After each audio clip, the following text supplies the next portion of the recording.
પણ હીરા મોતીથી મોંઘા ભાઈ મારા સ્વયંસેવકો છે.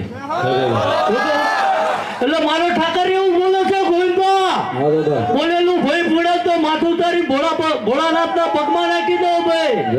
પણ જો કદાચ આ 1.5 દાડાનો તડકો છાયો બેઠો હોય છે અને